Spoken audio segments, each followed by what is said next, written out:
right, welcome to episode 101 of the Balance Period podcast, the show where we not only share our stories of growth, but we also share the simple, sustainable self care habits that we practice to help us make it from where we were to where we are now. So, I am one of your hosts, Recovery Ray. And Pranayanic. So today we have a very special guest, someone who has added a lot of value to not only Balance Period, but also to Ray and I personally. It is one of our peer-to-peer mentors, and I'll let him get into telling you who and what he's about. It is Anthony Murdoch II. What's going on, man? What's up, brothers? I appreciate y'all for this opportunity to grace the platform, and I really appreciate how you all continue to speak highly of me and my brand and my work, because it definitely has an impact on my ability to continue pursuing my purpose, right? And as y'all know, I believe purpose is three components: who you are, what you're doing, where you're going. And I am a purpose-driven, action-oriented servant leader and proud product of Indianapolis, Indiana. I'm a Juris Doctorate candidate at the I. McKinney School of Law, clearly. And I'm the founder of a number of different companies that the viewers don't have to hear all the names of, but it is all rooted in fueling efforts for Black liberation. And ultimately, I'm in the business of becoming the greatest powerpreneur that Indianapolis has ever seen. And powerpreneurship is the art of strategically leveraging the power in our stories. And so I care very, very deeply about stories, especially Black stories.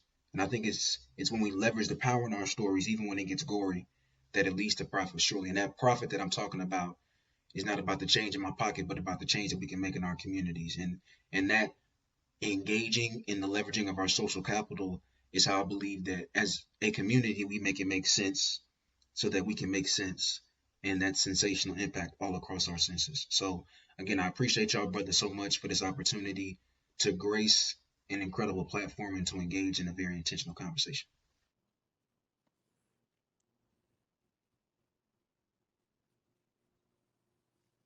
For sure, man. We are grateful to have you here with us. I know we kind of spoke this one into existence. The last episode that we had with a guest, we were talking with Ryan. We were like, yo, we got to get Murdoch on the show. So we're glad that we were able to get you on here so quickly. We appreciate you, bro. All right. So let's go ahead.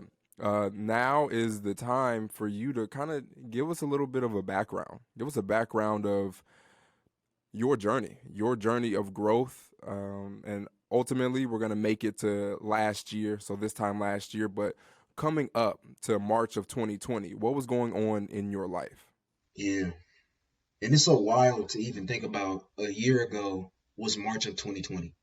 You know what I mean? I think when I think about a year ago, I feel like it needs to be some completely different era, because 12 months seems to last so long, but I feel like they went by so fast, even though we went through such enduring trials and tribulations over the last 12 months. And I'm thankful that I'm here to talk to you all today after those 12 months since the COVID-19 pandemic, I guess, officially started. But I couldn't be standing here had I not gone through what I went through before March of 2020, right? And I won't give you all a year by year analysis of my story and my life, but I will share. I'm a product of my environment, and I'm blessed. I have the privilege to be raised around a lot of people who, many of which knew and understand they had a calling on their life to do something special. And for those that didn't know why they were here, what their purpose was, what they were looking to accomplish, were unapologetic about sharing with me that there was something in my life that made me special. And whether we're talking about, 1996 when I was born, 2001 when my family moved to Indianapolis, right? 2008 when who continues to be one of my greatest inspirations, the first Black president of this country, right? President Barack Obama. In 2010, when I started my time at University High School. In 2014, when I started at Butler University and founded the movement to bust the bubble. Independent of whatever year we focus on, each of those years was consistent in that I had a circumstance, I had a context. My oratorical mentor said that a text without context is merely a pretext for conning people. And in each of those major moments in my life, there was always context for what created my experience. And I think that what was consistent across those different contexts was either people who knew that there was something they were supposed to be doing, or people who respected and encouraged me in the fact that there was a calling on my life. And like I said, in each of those different stages, there were different people, there were different experiences, and I'm not sure how in depth I should go about each one of those. But what remains consistent is those people that encouraged me and those people that were around me.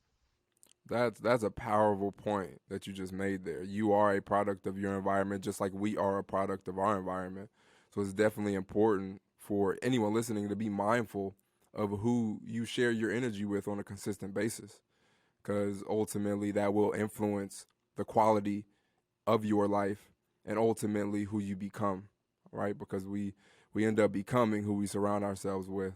I don't remember who said it, but they're like, we're the product of the top 5 people we spend the most time with. I don't know if that was Tony Robbins. It was someone in that realm that said that, but I'm like, wow, I heard it and I was like, yeah, that's right. We really are. So thank you for bringing our attention to that. It's powerful. Yeah. And so to go even a little bit deeper, right? And like maybe pointing to a couple of different moments that I think really bring me to March of 2020. So one, like I said, I look back to 2001 when my family moved to Indianapolis, October of 2001. And Indianapolis, and I point to this moment first because Indianapolis is in many ways, why I am who I am today. When I talk about I'm a product of my environment, that word means something specific in our community. To say that I'm a product of my environment, at least growing up, that was something that my parents and grandparents, my role models, told me not to say, right? You're greater than what you've been through. You're not a product of your environment. Because for so long, our environment came with stigmas. But I say that now to kind of put it on its head because I think that there's power in our stories. And for me, I'm a proud product of what I went through, right? And when my family moved to Indianapolis, there was something special that was happening. And it put me in a city that for so long, and it continues to be called Naptown, not because we're asleep, because there's hustlers in this city like us, but it's called Naptown because the world sleeps on us. And I think, the people that come from this city continue to continue to live out this idea of the underdog. And I think that that idea continues to sit deep in my soul, even when I'm put in the front of rooms. And it's that I have something to prove. And don't take this opportunity for granted. And make sure that you're intentional with what you say, you're intentional with what you share, and you're intentional in what you mean. Because that's what's rooted deep within me. Because I think that lies in the spirit of the city. But then you fast forward, right, to 2008, right, where for me, in many ways, I saw because that was, the seventh grade for me. I started high school in 2010, so that had to be the seventh grade. And that was when my dream of wanting to become an attorney was birthed. And it was, watching a black man enter office. In many ways, I saw myself inside of him. You know what I mean? And in a lot of ways that a lot of us see ourselves inside of King or inside of Malcolm or inside of those community leaders who are in our individual neighborhoods or cities or states, whether those be athletes or rappers or government officials. I saw myself in him. And I understood that because of what was going on in the country at the time, especially with immigration and citizenship, I understood that if laws are being used to repress, oppress, and depress people that look like me, look like us, then I should become a lawyer to try and change that. So that was kind of my frame of mind in 2008. And then I go to high school in 2010. And I'm in an environment where I'm going from a predominantly black and brown environment to a very white environment, to a very wealthy environment, to a very, in many ways, for a lot of people, a very elitist environment. And it's a culture shock, but it's also an academic shock. I go from getting A's in classes, not because I wasn't smart, but I was getting A's because I wasn't getting in the fights. I wasn't causing a ruckus. That was why I got A's, to where I had to earn an A and I had to learn how to study, right? And so when you're told for, let me see, 2010, 14, 15 years that you're the smartest kid in the class, and then you feel like you're the dumbest one when you get to another environment, like especially as a young black man, it challenged a lot of things. And oftentimes what I say is in high school, that voice within me, I think, was birthed. Because I was challenged to speak on things in an environment where I wasn't validated just because of who I was. Because I was one of the few, right?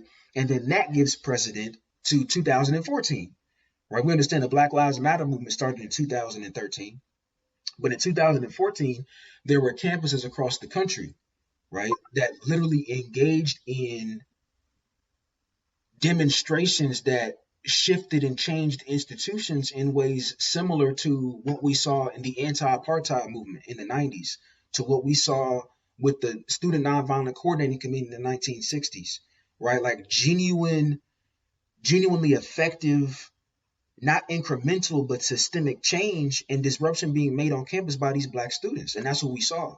And I helped to start one of those movements when I was in college called Bust the Bubble. And so this voice that was birthed in 2010 in my high school experience was amplified in 2014 and beyond through 2017 when I graduated from Butler, right? And so then 2017, I graduated from Butler. And in 2018, I'm just trying to tell you the story. You know what I mean? I'm actually have not done this. This is wild. I have not done this. And like, this is kind of exhilarating. I need to record. I need to listen to this once this is done. This is amazing. So then in 2018, we start Moments with Murdoch, right? And in Moments with Murdoch in many ways was birthed out of a product of a promise I had made to the people who curated my environment after graduating college. And I said in the house I'm sitting in, I bought my first crib when I was 21 years old, and I had an open house. And I had so many people who brought me to that moment come and celebrate that time with me. And I told them, I don't know what I'm going to do, but I'm going to do something to show you just how thankful I am for the investment that you make and show you that the investment you made wasn't a mistake. And what that came to be in September 2018 was Moments with Murdoch. And I began to talk that talk in a way I've never spoken before. And it wasn't because I didn't know how to voice. It wasn't because I didn't know how to message. But again, the context of the situation, because of all that I've been through, I said, yo, it's time to make it make sense. And then Moments with Murdoch starts in September 2018. And y'all, in 2019, we start the Process Towards Progress series, a campaign that, in my opinion, built my brand in ways that I'm not sure will ever be experienced again. I'm definitely not in the city. And it ended with an incredible partnership with a Black-owned coffee shop here in the city called Cleo's Bodega and Cafe. And those last 13 moments, what did they culminate in? A documentary that we dropped in January of 2020. And so I'm entering 2020. I'm on a high. I'm not going to lie to you. I'm dropping a documentary. I got people, I'm being asked to speak across the country. I'm like, yo, let's make this make sense. And I got so many plans. And then what happens? A month and a half later, COVID. You know what I'm saying? And so that brings us to where we are now. Well, I guess a year ago, to go to your question. Yeah. Exactly. So from riding that high, you had these plans, and now you're faced with something that you did not expect. You're faced with uncertainty. You're faced with adversity. What was the first thing you went to say, okay, now to determine where you were going to go from that point? No, that's good. So let's go back to something I had actually said at each of those moments. 1996, 2001, 2008, 2010, 2014, 2018.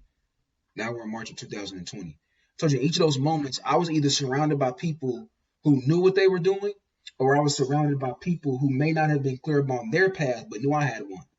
Right. And so in March of 2020, this is at the beginning of the pandemic, I was honestly in disbelief. I'm like, how in the heck do we go from a year like 2019 going into 2020? I'm like, we finna shock the world. They thought I was turning up in 2019. No, they don't know. You put the wrong brother in the right position. You know what I'm saying? We finna go off.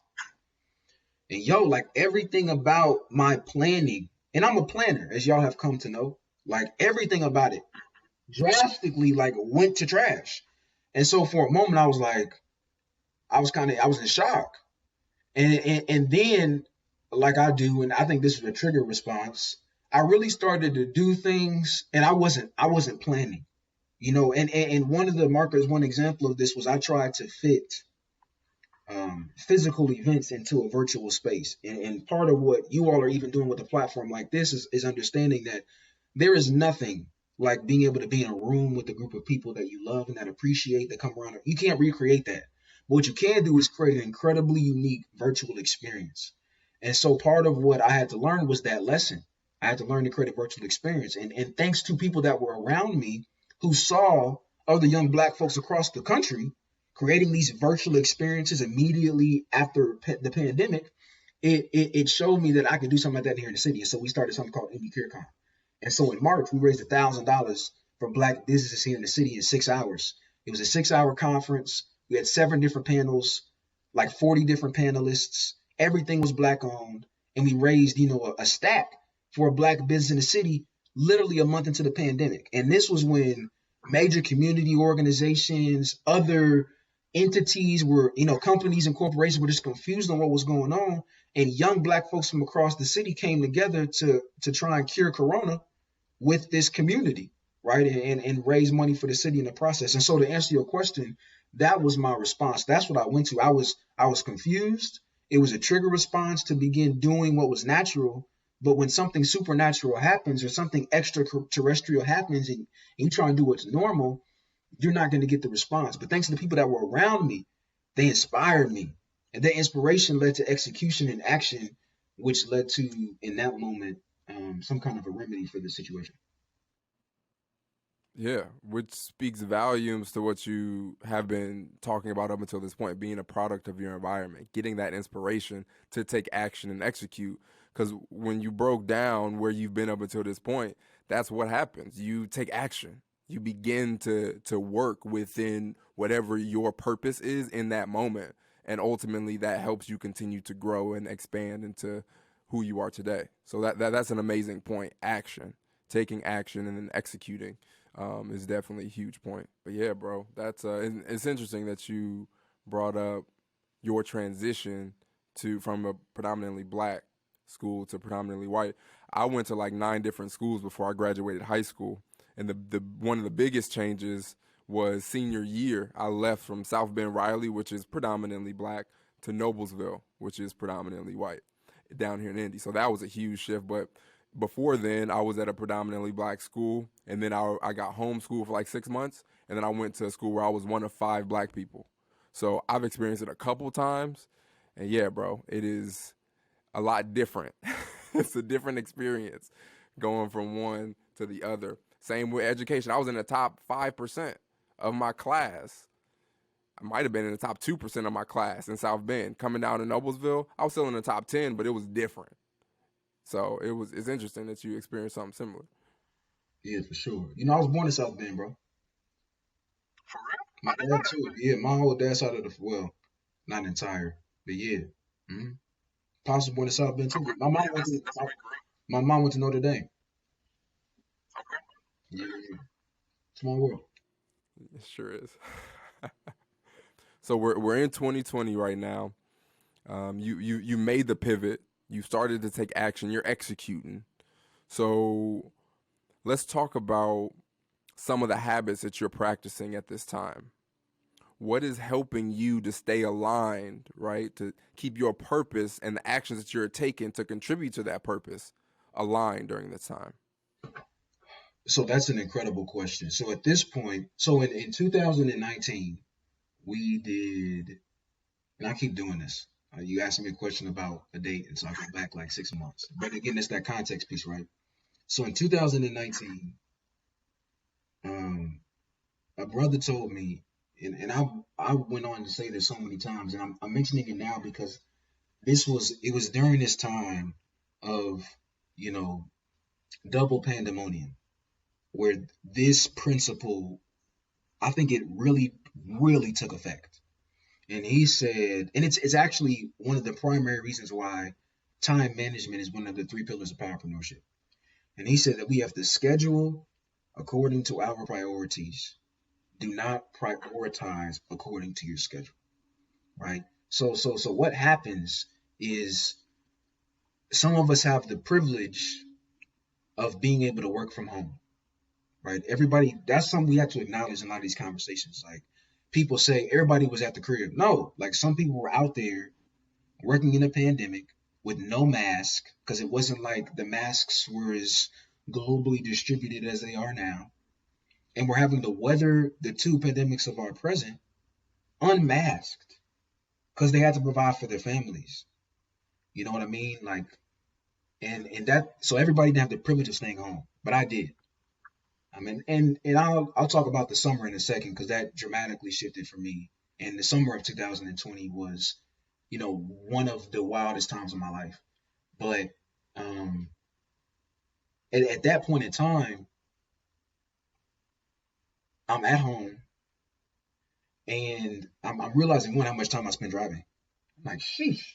I feel like I'm a pretty disciplined brother with my time, but I didn't know I get to save this much time just by not getting in my car. And Doc, I begin to be more intentional about how I spend my time than I ever had before. And it was because I had the time.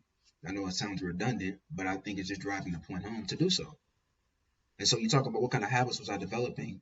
I think that I developed a new level of appreciation and got closer to becoming a master of time management, right? And this idea of scheduling according to your priorities instead of doing the vice versa, it started as I would take a whiteboard, right? And I would literally map out each minute of every day of the week. And I would total up on a Sunday evening how much time I had allocated to different things and see if they measured up to my priorities. So if I spent, let's say I spent 20 hours doing, law school stuff, but I spent, 30 hours doing Murdoch LLC stuff, but I'm supposed to say that school was more important than my company, I had to make that make sense. And part of what happened in the spring of 2020, moving into the summer of 2020, was that in full transparency, like my lifestyle began to genuinely reflect at a level it never had before, just how important my company was to me. And it had taken precedent over law school in like January of 2019.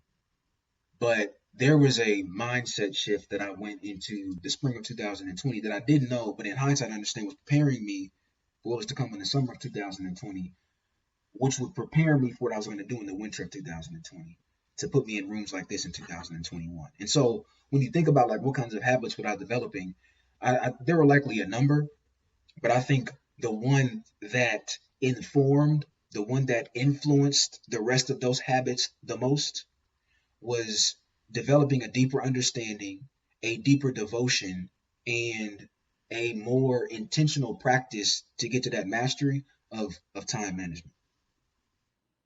Wow. Yeah, and that's one of the exercises that we take clients through in the Balance Blueprint. The first week is to expand their awareness of how they spend their time, because once you pay closer attention to what you're doing from the time you wake up to the time you go to bed, you can say that you want to be or do certain things, but if how you're spending your time is not aligned with what you're saying, you got it right there. You now have tangible, objective information that is telling you this is why you are where you are right now. So it's amazing that you were able to keep that level of self-discipline, to keep track of the time that you were spending minute by minute, just like anything you budget, minute by minute, cent by cent. The more aware you are of how everything is operating, the more effectively you can manage it. So that's an amazing point that you just made there. But to that point though too, and not to cut you off, big dog, my bad, but something I did want to mention, right, is you just talked about just like we spend other things, right? In finance, we talk about a zero-sum budget. And I've used that principle for as long as I've been budgeting, since I was 7, a zero-sum budget. I make sure that every dollar that I make is in some way accounted for, so that at the end of that budget, it comes down to what? To zero. There's no money left for me to act a fool with, right? It has been accounted for somewhere. The same way, right? You're talking about y'all time management activities for your clients. Shoot, so do I. And I call it the zero-sum schedule activity, right? And we account for each and every minute of your schedule, right? Even if some of those minutes is wasting time. Because I want to know how much time you waste. And I want you to know how much time you waste. Because we have got to know that and how that measures up with some of these other priorities. Because if people are going to be real with themselves, there's a lot of people who prioritize wasting time. And I don't care how many different activities and schedule shifts and accountability partners you develop. Some people prioritize genuinely wasting time. And obviously that necessitates a need for a shift in priority, which can come through things like being more disciplined or understanding and practicing persistence or whatever. But nah, like I resonate with that very deeply what you just said.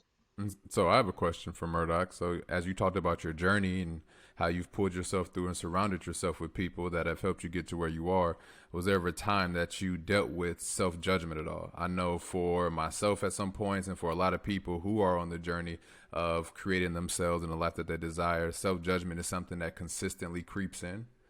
And so I just was asking if you ever dealt with that in your journey at all to kind of help the people out and share what you use for that. Self judgment. So I don't know if you knew what I was gonna say next, but I feel like that transitions me to summer 2020. You feel me? Like that transitions it. So I'm not gonna go too in depth about this because I want to make sure I stay in tune with your question, but I love context. So again, I'm a black student at a law school. You know what I mean? And the law, I don't need to explain this to y'all, was not made for us, right? Matter of fact, the law in this country wasn't made for the majority of people. The people who the law was made for, many of the people who experienced the law didn't write it. Their perspective wasn't at the table when they wrote it. It's actually becoming a smaller and smaller number of people who the law actually applies to. And so I'm one of those people. And so just being black in law school is difficult, especially when you're experiencing things like imposter syndrome, which I've talked to y'all about in private spaces and in other podcasts. And this really leads to what you're talking about, brother, with this idea of self-judgment.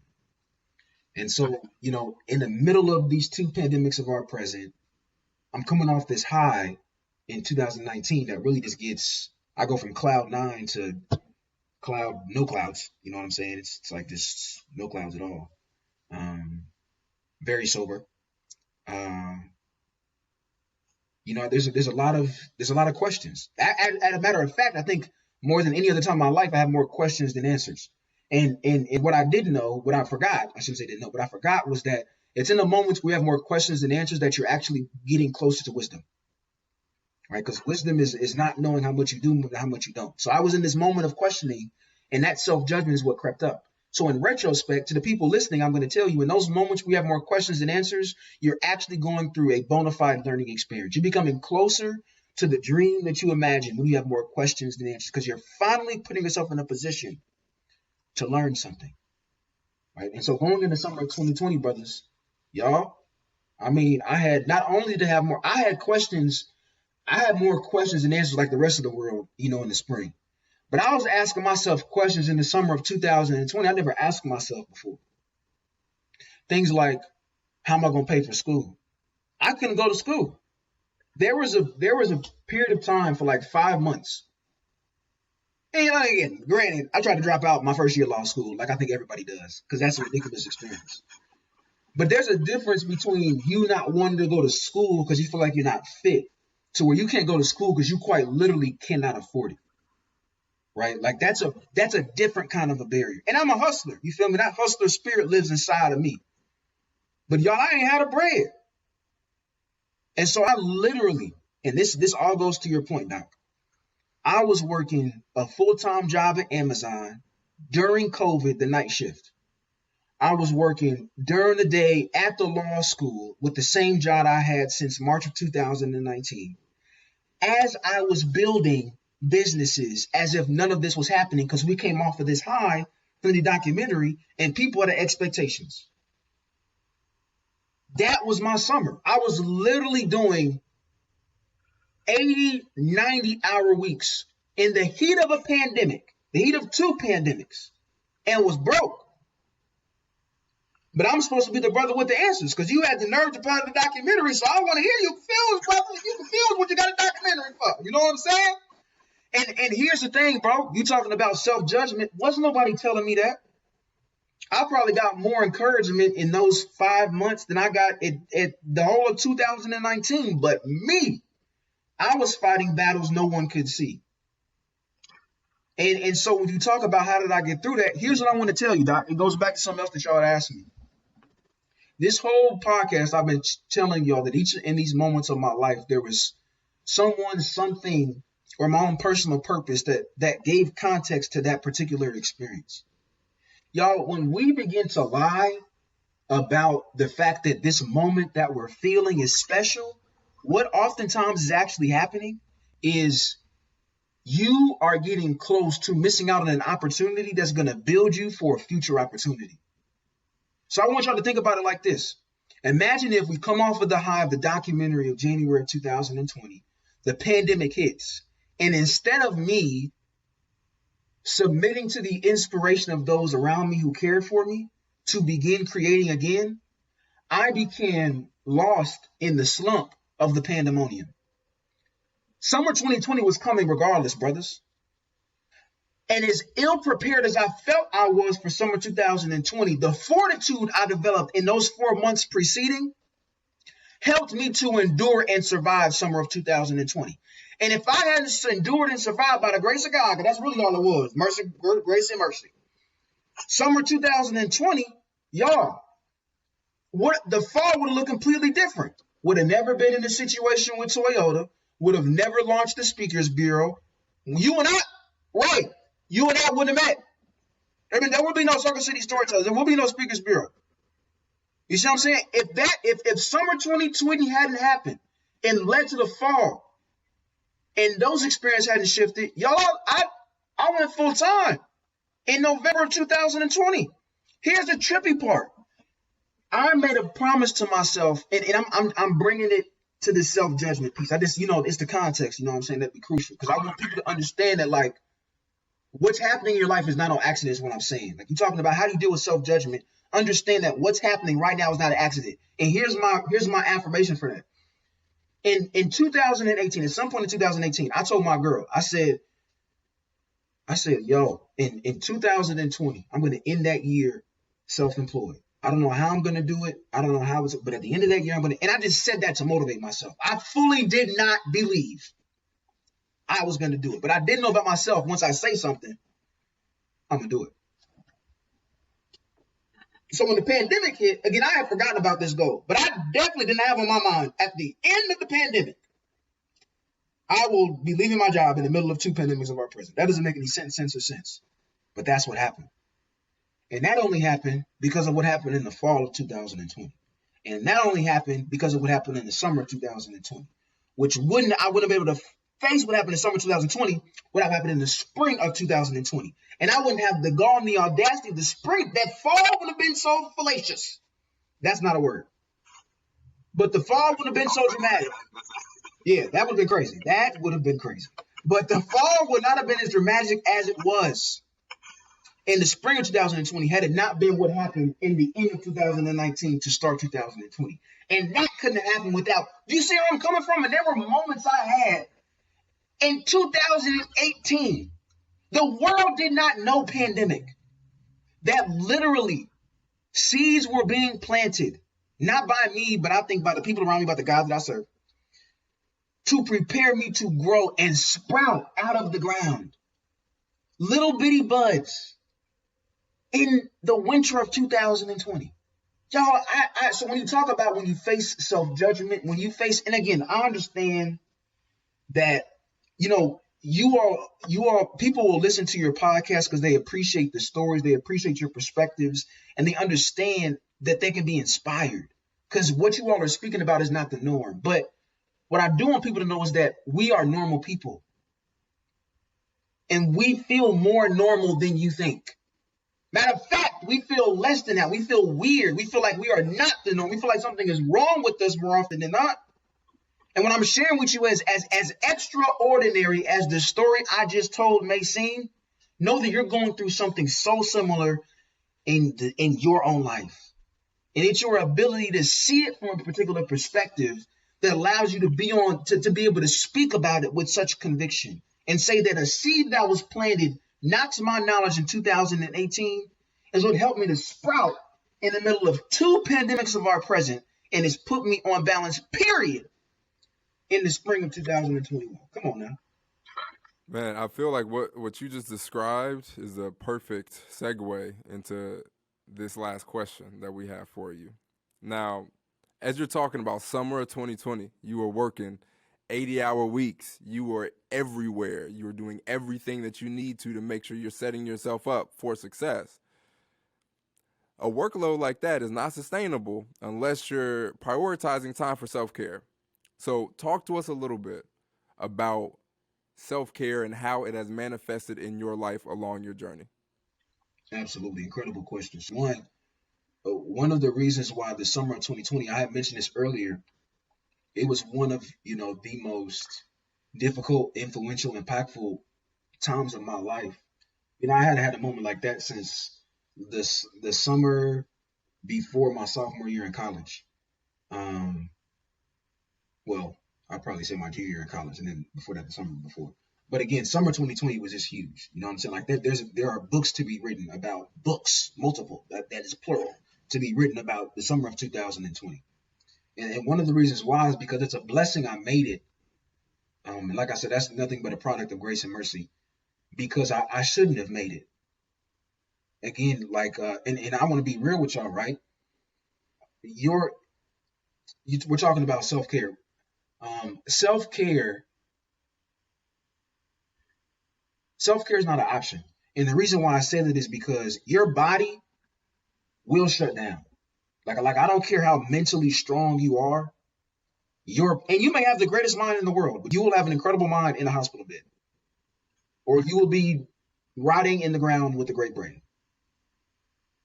And who is that good for? You know what I mean? Like, and I mean that seriously. Like I do believe that pain is weakness leaving the body, and I do believe that all that jazz, right? I was an athlete, y'all are athletes, like we understand. But your body will literally tell you, I need you to slow down. My body did that for me in summer 2020. You know what I'm saying? And I was taking care of myself. I have an incredible diet and all that jazz. But I got COVID. Now, again, that was in large part because of what I was around. Again, I was working at Amazon way too often. They don't give a hoot about anything related to health and wealth.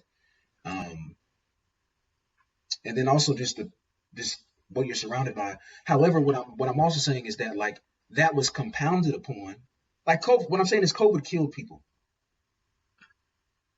People who were wearing masks, people who were socially distancing.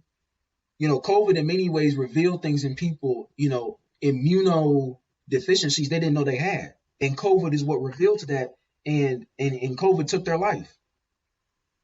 And what I'm sharing with y'all is the fact that I had the privilege, like I keep saying, this grace and mercy to have it, while I had the compounds of self-judgment, the compounds of imposter syndrome, the compounds of stereotype threat attacking my body, in addition to this virus.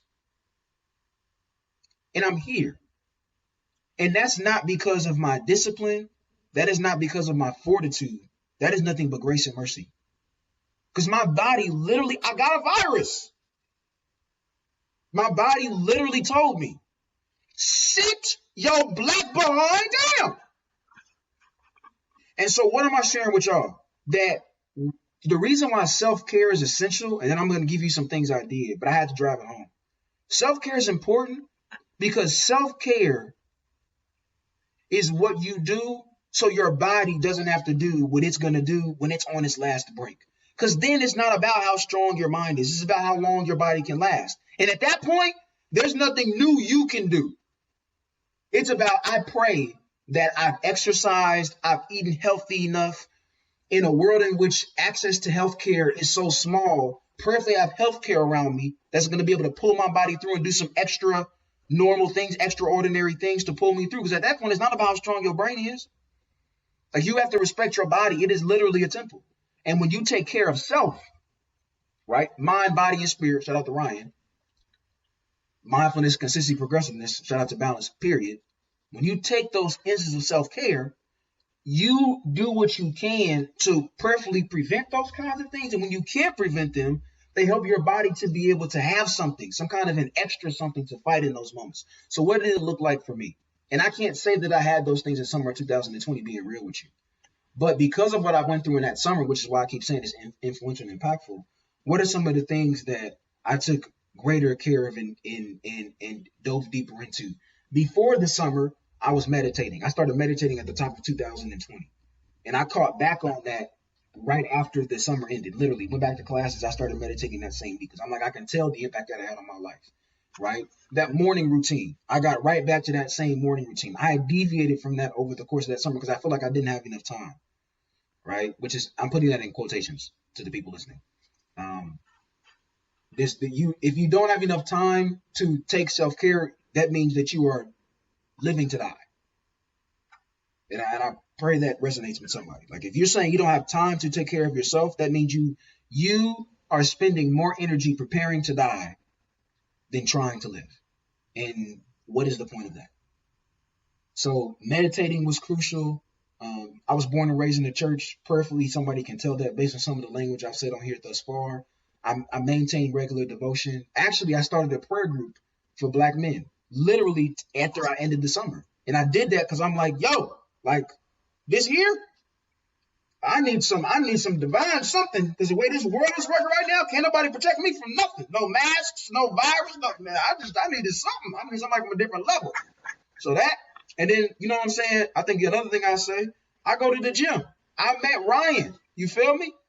Like we started working out together September 1.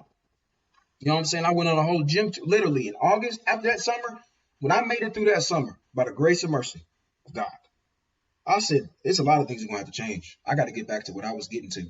And that came with developing a relationship with my body. And that came through the guidance of a trainer. And, you know, I think that's another form of incredible self-care. So in recap, right, what are the three things? 1, the meditation piece. 2, regular devotion. And then 3, I developed a relationship with someone who could help me love my body more. I developed a relationship with someone who could help me love my mind more. I developed a relationship with someone who could help me love my spirit more, mind, body, and spirit. I became a client of Ryco Fit. So those are probably 3 practical things amongst a myriad of others that I can say are some self-care habits I developed. That's amazing. Well, yeah, bro, we appreciate the time that you have spent with us today, sharing your story. Hopefully, the people listening were able to take these gems that you were dropping all episode and implement them into their lives so they can continue to be the best version of themselves on a daily basis. This is now your time to share anything that you would like our audience to know, where they can get in touch with you, any announcements, whatever you would like. Floor is yours. No, for sure. So what's the date? March 2nd? Yeah. Okay. So I say I got 3 things for y'all. 1, how you can get in contact with me, MurdochLLC.org. You know, just go to MurdochLLC.org. You'll find my email and all that jazz, and we can chop it up from there. And seriously, go there. Spend a lot of money on that website, and I try and do a really good job at at maintaining that website. So for real, Murdoch, that's M-U. Y'all gonna see the spelling. So yeah, MurdochLLC.org. So that's number 1 where you can contact me. 2, in terms of announcements. 1, you know, shout out to the homie Recovery, right? Like Circle City Storytellers. Circle City Storytellers is a company that I launched in the beginning of this year, but it was birthed last year. It's the leading digital resource hub for Black storytellers, right? There are so many barriers to Black folks telling their stories, especially in the Circle City. And beyond, it's ridiculous.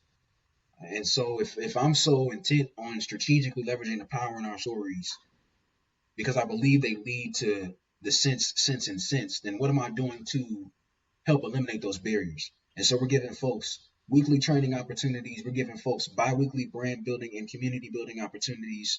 We're giving people monthly newsletters. We're giving people exclusive access to a content studio, access to paid speaking opportunities, all through Circle City Storytellers. And it's created as an entity to come alongside and empower a generation of incredible people who tell incredible stories.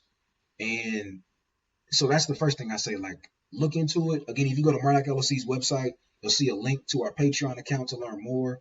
You know, it's incredible. I think there's an incredible community of people who are part of CCS.